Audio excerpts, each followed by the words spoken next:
All right, let's do this. Give me one clap, give me two claps, give me three claps. All right, as you can see, my name is Roger Kitchen. That means my last name is a room in a house, which had unique challenges growing up because I got lots of things on the elementary playground that said Roger bathroom, Roger living room, my all-time favorite, Roger pots and pans. I actually have somebody on my team that I work with right now, he calls me Soup. So if you do it, Soup, Kitchen, so it never goes away. Are you guys ready? All right, Darlene, let's kick this. All right, 3 times I heard the words back in high school. I'm gonna take you back to my high school days. Roger, go work on yourself, come back, and maybe you'll make the team. I got cut from my baseball team twice and my basketball team once. And the reason was I was a little immature. Didn't have the right mindset, was really irresponsible. Had the knowledge, had the skills, had the ability, but I didn't have the right mindset. And so what I'm here to tell you today is 90% of your performance in your job is mental. So say that, 90% of my performance is mental.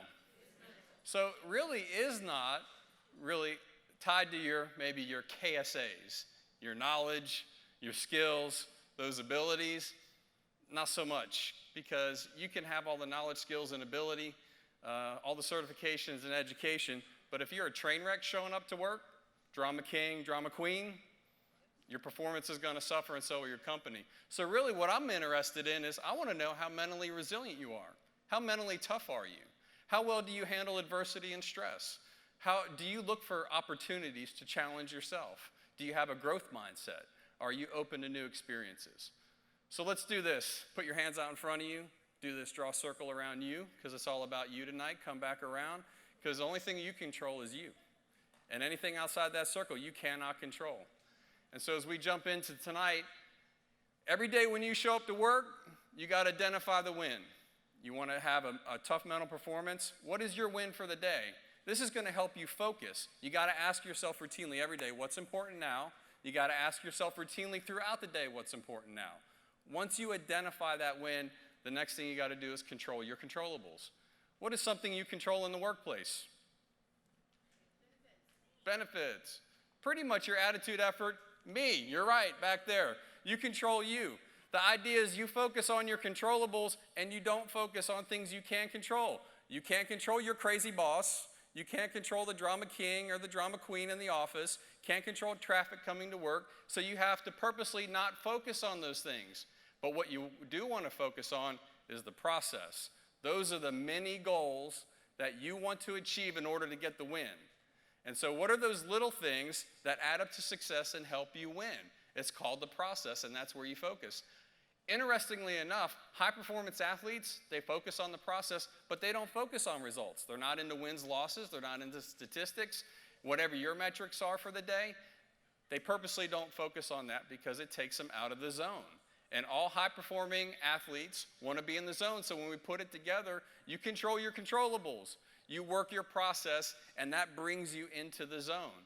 That zone is that space of high performance, and that's what you need when you show up to work every day. So here's a few things that help grease the skids. Meditation. What does that mean, Roger? Practice your breathing. Proper breathing helps you relax, helps you focus. You can do that multiple times through a day. We do something called a circle breath. Breathe in through your nose for a count of 4. Hold your breath for 2. And then slowly exhale for a count of 6. That counting and that breathing helps your brain relax, gets oxygen to the brain so that you can think, and then you can perform what you want to do. Next thing you need to do is visualize. The brain cannot distinguish between you visualizing something, daydreaming about it, fantasizing about it, and then actually doing it. If you visualize success, you visualize your win for the day, you visualize what's important to you, it will come to pass and it will happen. And so I was talking with a NASA executive that I work with. She had a very important offsite, and a week leading into that offsite, she visualized her opening remarks, how that day was going to be facilitated, and her closing remarks. She did it every single day, and the offsite went off without a hitch. Last but not least, we did the meditate, visualize, now it's positive self-talk, MVP. Positive self-talk. The most important conversation you have in any day is with yourself. The average person thinks about 500 to 1,000 words a day, and that determines whether you can or can't do something. The positive self-talk is so important, it builds your self-confidence. Because really, at the end of the day, when we put this all together, it sort of looks like this. You show up for the win, you control your controllables, you work the process, you focus on the process, you do your MVP.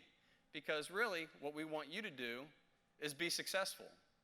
And really what we want you to do is be a high performer.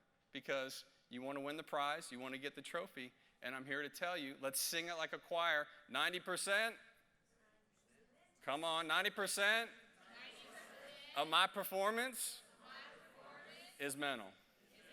My name's Roger Kitchen, your mental skills coach, and I approve this message.